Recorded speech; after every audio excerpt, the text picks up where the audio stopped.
24-এর উত্তাল জুলাইয়ের দিনগুলোতে রাজধানীর বসুন্ধরা আবাসিক এলাকার গেটের সামনে দৃঢ় অবস্থান নেয় ছাত্র জনতা। বেসরকারি বিশ্ববিদ্যালয়ের শিক্ষার্থীরা জানিয়ে দেন, অন্যায়ের বিরুদ্ধে তারাও আছেন সরব ভূমিকায়। সেখানে অংশ নেওয়া শিক্ষার্থীরা বলছেন, বসুন্ধরা আবাসিকের প্রবেশদ্বার হয়ে ওঠে আন্দোলনের 1 নম্বর সেক্টর।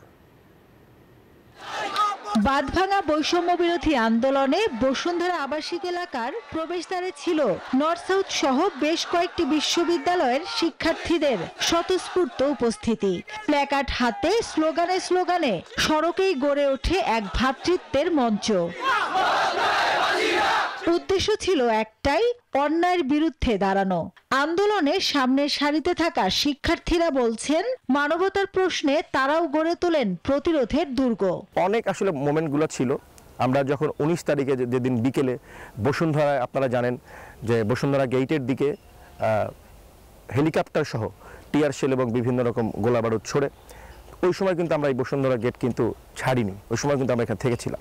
আমরা বসুন্ধরা জোন, বসুন্ধরা আর আপনার নতুন বাজার, এই দুটা মিলে সেক্টর 1 ছিল। 5 তারিখে স্বৈরাচার শেখ হাসিনা পতনের খবর মোটামুটি সবাই 10টার মধ্যে জেনে গিয়েছিল। ঠিক 5 তারিখ সকাল 10টায় আমরা নর্থ সাউথ থেকে যখন বের হব, তারা আমাদের উপর এলোপাথারি গুলি, রাবার বুলেট, টিয়ার সেল নিক্ষেপ করা শুরু করে। এই দিনটি ছিল সবার জন্য বিজয়, বাট আমাদের নর্থ সাউথ ইউনিভার্সিটির জন্য ছিল অনেক ভয়াবহ একটি দিন। ওই 18 তারিখে হয়েছিল যে পুলিশ একদম সামনে থেকে আমাদেরকে তারা রাবার বুলেট মারে। 19 তারিখে এই কারফিউর সময়ে যখন ইন্টারনেট বন্ধ হয়ে যায়, নর্থ সাউথের 8 নম্বর গেটে আমরা 19 দফার একটা ঘোষণা দেই। শিক্ষার্থীরা বলছেন, এখনো চোখের সামনে ভেসে ওঠে রক্তাক্ত মুখগুলো। এই স্মৃতি তাদের ভবিষ্যতের প্রতিজ্ঞায় রূপ নিয়েছে। সকল প্রাইভেট ইউনিভার্সিটির স্টুডেন্টরা যেভাবে এগিয়ে এসেছিলাম, তা যদি না হতো, আজকে বোধ করি এই আন্দোলন সফল হতো না। আমরা আজকে এখানে থেকেছি তো কালকে ওখানে, আমাদের জীবনের কোনো নিশ্চয়তা ছিল না। সেক্টরের ভাগের বিষয়টা অ্যাকচুয়ালি হয়েছিল 27 তারিখ রাতে।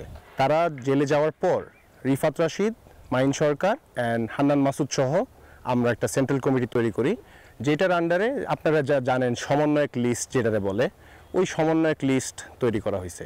ওই দিন রাতে কেউ কিন্তু সমন্বয়ক হইতে চায় নাই। এখন যে সমন্বয়কের যে একটা হাইপ দেখতেছেন, তারপরে আমরা ডিভাইড করলাম সেক্টর 1, সেক্টর 2, সেক্টর 3। এখানে 11টা ইউনিভার্সিটি ছিল, অ্যান্ড ওইখানে সেক্টর 2তে বাড্ডার আশেপাশে যে ইউনিভার্সিটিগুলো ছিল, ব্র্যাক, ইস্ট, ওয়েস্ট, অস্ট, হ্যাঁ সবাই মিলে একটা সেক্টর তৈরি হয়েছে। এইভাবে হলো আমাদের সেক্টরটা ডেভেলপ হলো।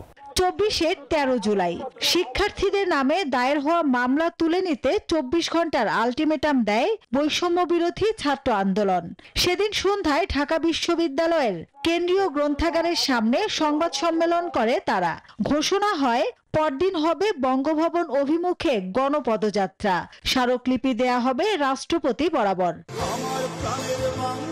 মাসুদা লাবনী, নিউজ 24, ঢাকা। বান্ডেল থাকলে প্রতি সেনমানিতে টাকা বাঁচবে। বিকাশ সেনমানি বান্ডেল কিনে জিতুন প্রতি লেনদেনে।